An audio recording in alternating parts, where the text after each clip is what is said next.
Hi, I'm Richard Saul of RJS Business Systems, and I'm going to give you 3 tips on how to get the most out of your internal audit program. In your role as an internal auditor, you have the potential to influence decision makers within the organization. But in order to make that happen, you have to first get their attention. Then keep their interest long enough for them to finish your report, and finally convince them that acting on your recommendations will result in an improvement in performance.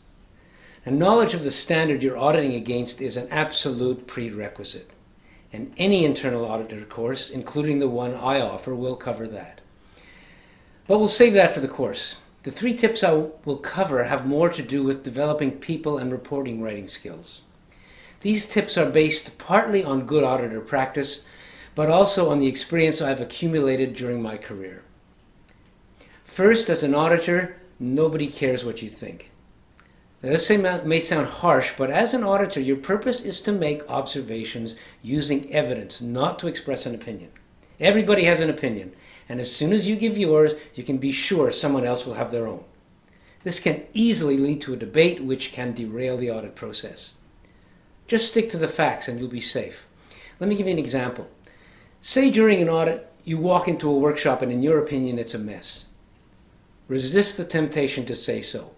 Your hunch that a tidy up is required may be right, but there is nothing in any of the standards we covered that specifically requires tidiness. And if you are challenged with why should I, what can you say?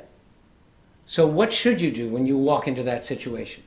Forget the mess, focus on possible outcomes of a messy workplace.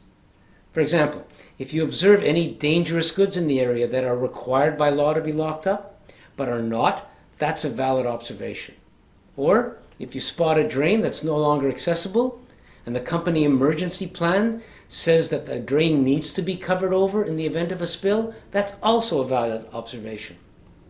As long as you can link your observations to a clause in the audit criteria, you'll remain on safe ground. And if you come up with enough of these, your workshop manager may actually start to look at the workplace from your perspective.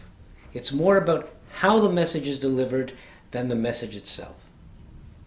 Second, don't make any assumptions. Make sure you have fully understood the situation prior to coming to a conclusion.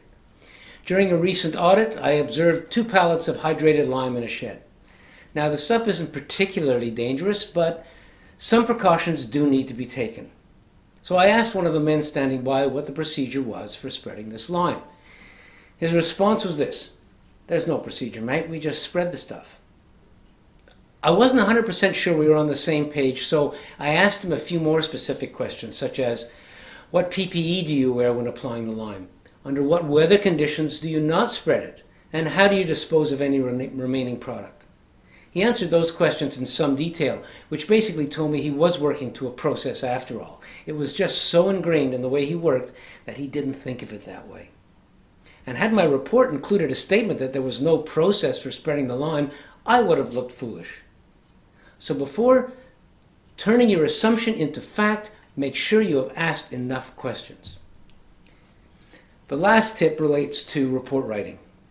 Be careful when using words like however or but in your report. Again, let me give you an example. Ever say this at home? "You look very nice in that dress, dear, but..." It's the same thing if you use those words in a report. It negates everything you just said before that was supposed to be a compliment. So, for example, do not say, "The organization has developed an excellent system for record keeping, but no one has been trained to use it." If you're going to give a compliment, give it without qualifiers. Then, if you want to add a suggestion to make sure it is completely independent, try this instead. "The organization has developed a good system for record keeping, full stop." Then add, "Some training on how to use this system could help it achieve its full potential." Now, you could argue this sounds a bit soft, but remember the objective here is to influence decision makers, not annoy them. If your reports are too aggressive, you might get people to stop reading them. No one likes to be lectured. If you're ready to register for this course now, just click on the Register Now link below this video, or you're welcome to see a preview of the course.